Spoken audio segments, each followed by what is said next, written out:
Happy Hump Day to you, and thank you for making THV 11 your home this afternoon. I'm Jurnee Taylor. We're going to head straight over to the weather department where we find my friend, meteorologist Nathan Scott. Nathan, how you doing today on this warm and cloudy day?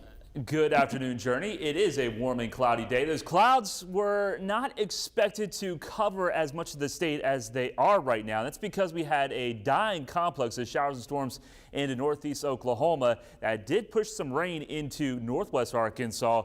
The clouds, they're still lingering across central Arkansas, but there are some breaks here and there. And then there's another complex that's dying out into Oklahoma that's going to spread some more clouds in our direction. So you see where the temperatures have warmed up into the 80s because they've seen more sun. The clouds are still producing some rain. If you're watching us in Polk County this afternoon, we have a little thunderstorm complex moving in from Oklahoma that is trying to push its way through Polk County, and it may try to make its way into Montgomery County. So there is that small chance you could see some rain.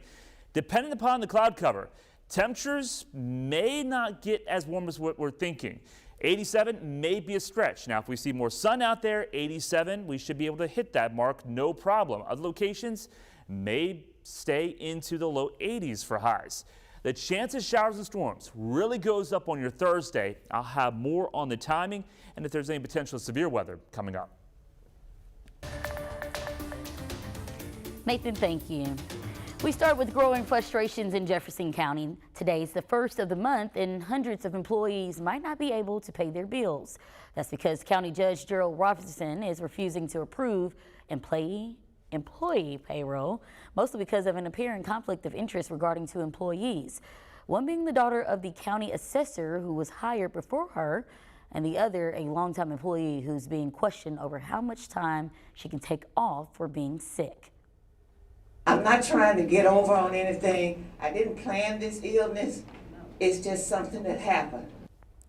Yvonne Humphrey spoke alongside her colleagues, all voicing their concerns during a meeting on Tuesday, some going as far to say they only have $12 to their name to cover $700 worth of bills.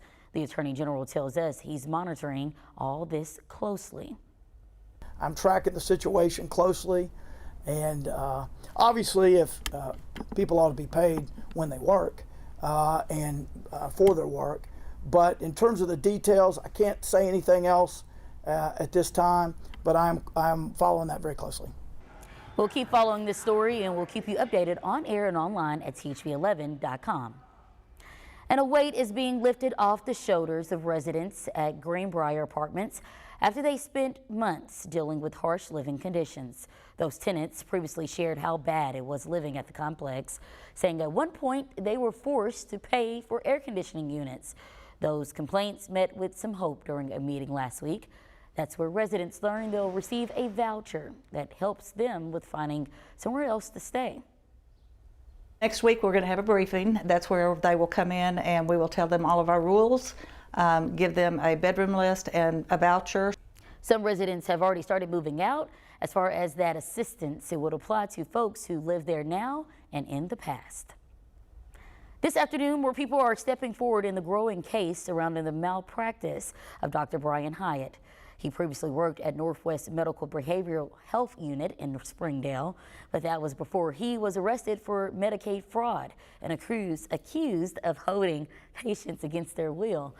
The lawyer behind that case now has 104 working lawsuits with between 170 and 180 patients sharing their experiences. The court has handled these great so far. The parties are working together to try to come up with a plan to litigate these cases and to how to try these cases. It's something that we're working together with to really try to come up with something that makes sense for all the parties. The law firm has a hearing set in August with hopes of figuring out a case management plan.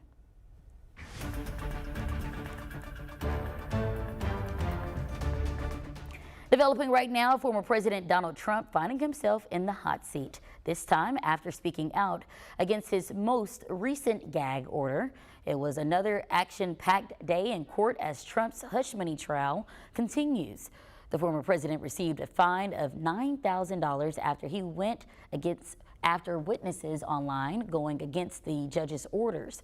Even still, Trump backs his behavior and says he's experiencing something like never before.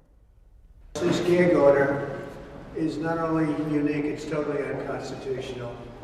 I'm the Republican candidate for President of the United States, and I'm sitting in a courthouse all day long listening to this stuff. Trump is still denying his involvement with any of the women named in the criminal trial. As that unfolds, chaos continues to erupt across college campuses throughout the U.S. CBS's Michael George has more as anti-war protesters clash with police. Violent clashes erupted overnight on UCLA's campus between pro-Palestinian protesters who had set up an encampment and counter-demonstrators who launched what looked like some kind of fireworks into the tents. They also attempted to knock down the barriers in front of the camp. There was like a lot of fights going on too, like people would start hitting each other with sticks. There did not appear to be a law enforcement presence on the campus for hours, but eventually police did arrive. Heated confrontations also escalated overnight at Columbia University as New York City police officers moved in. Some climbed through a window to get protesters out of an academic building they'd been occupying. The officers entered at the request of the university. We knew these children were being exploited and they were in danger. New York City's mayor blamed outside agitators for the rise in tension. It was clear we had to take appropriate actions. When our intelligence division identified those who were professionals, well-trained, one of them was married to someone that was arrested for terrorism. Police also began clearing the tent encampment that has been the symbol of the protests on Columbia's campus for nearly 2 weeks. We will not stop, we will not rest. This close. And it's not just the coasts. Police responded Wednesday to pro-Palestinian protests from Tulane University in New Orleans to the University of Wisconsin. The demonstrations have sparked more than 1,000 arrests nationwide since they started. Michael George, CBS News, New York.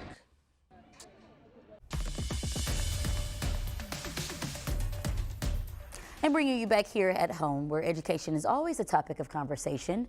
Just recently, residents were able to get a closer look of the Arkansas Learns Act. State education leaders met with residents during a Little Rock Rotary Club meeting. There, discussions were had surrounding the governor's plan for education reform. Among those in attendance, Education Secretary Jacob Oliva, who also touched on the need to raise teacher salaries statewide.